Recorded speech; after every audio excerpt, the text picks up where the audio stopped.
بے پردہ عورت پر اللہ کا عذاب۔ جیسا کہ ہم نے اکثر سنا ہے کہ فلاں جگہ پر فلاں شخص زندہ ہو گیا، اس نے مرنے کے بعد کا حال سنایا اور پھر مر گیا۔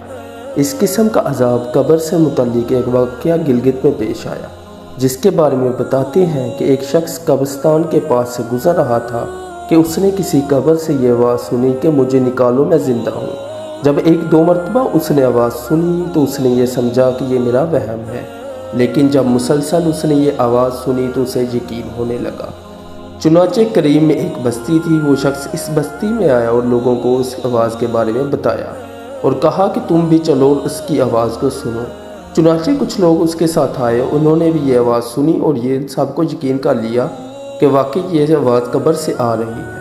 اب یقین کے بعد ان لوگوں کو مسئلہ پوچھنے کی فکر ہوئی کہ پہلے علماء سے یہ مسئلہ پوچھو کہ قبر کھولنا جائز ہے یا نہیں۔ چنانچہ وہ لوگ محلے کی مسجد کے امام صاحب کے پاس آئے اور ان سے کہا اس طرح قبر سے آواز آ رہی ہے اور میت یہ کہہ رہی ہے کہ مجھے قبر سے نکالو، میں زندہ ہوں۔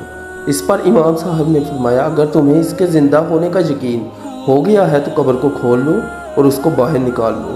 چنانچہ یہ لوگ ہمت کر کے قبرستان کے گئے اور جا کر قبر کھولی۔ اب جو ہی تختہ ہٹایا تو دیکھا ایک عورت برہنہ حالت میں بیٹھی ہوئی ہے اور اس کا کفن گل چکا ہے۔ پھر لوگوں نے کہا کہ وہ عورت کہہ رہی ہے جلدی سے میرے گھر سے میرے کپڑے لاؤ، میں کپڑے پہن کر باہر نکلوں گی۔ چنانچہ یہ لوگ فوراً دوڑ کر اس کے گھر اور جا کر اس کے گھر والوں کو یہ واقعہ بتایا، اس کے کپڑے چادر وغیرہ لے کر آئے اور لا کر اندر پھینک دیے۔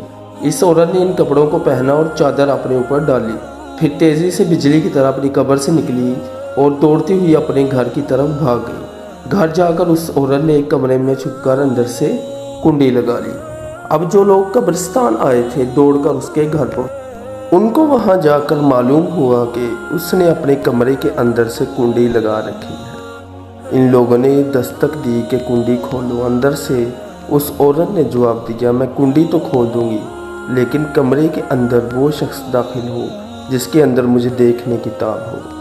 اس کے لیے اس وقت میری حالت ایسی ہے کہ ہر آدمی مجھے دیکھ کر برداشت نہیں کر سکے گا، لہٰذا کوئی دل گردے والا شخص اندر آئے اور آ کر میری حالت دیکھے۔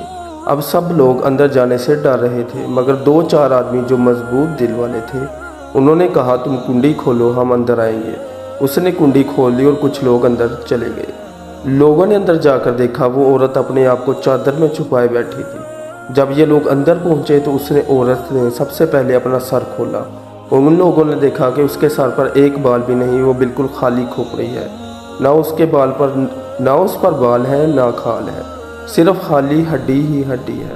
لوگوں نے اس سے پوچھا تیرے بال کہاں گئے؟ اس عورت نے جواب دیا کہ جب میں زندہ تھی تو ننگے سر گھر سے نکلا کرتی تھی، پھر میرے مرنے کے بعد جب میں قبر میں لائی گئی تو فرشتوں نے میرا ایک ایک بال نوچا اور اس نوچنے کے نتیجے میں بال کی ساری کھال بھی نکل گئی۔ اب میرے سر پر نہ بال ہے نہ کھال ہے۔ اس کے بعد اس عورت نے اپنا منہ سے کپڑا ہٹایا۔ جب لوگوں نے اس کا منہ دیکھا تو اتنا خوفناک ہو چکا تھا کہ سوائے دانتوں کے کچھ نظر نہیں آیا، نہ اوپر کا ہونٹ موجود تھا نہ نیچے کا ہونٹ موجود تھا، بلکہ 32 کے 32 دانت سامنے جڑے ہوئے نظر آ رہے تھے۔ سوچیے اگر انسان کے صرف دانت ہی دانت نظر آئیں تو کتنا ڈر اور خوف معلوم ہوتا ہے۔ اب ان لوگوں نے اس عورت سے پوچھا تیرے ہونٹ کہاں گئے ہیں؟ اس عورت نے جواب دیا میں اپنے ہونٹوں پر لپسٹک لگایا کرتی تھی، نامحرم مردوں کے سامنے جایا کرتی تھی، اس کی سزا میں میرے ہونٹ کاٹ دیے گئے، اس لیے اب میرے چہرے پر ہونٹ نہیں ہے۔ پھر اس عورت نے اپنے ہاتھوں اور پیروں کی انگلیاں کھولی۔ لوگوں نے دیکھا کہ اس کے ہاتھ اور پیروں کی انگلیوں میں ایک بھی ناخن نہیں تھا، ان تمام انگلیوں کے ناخن غائب تھے۔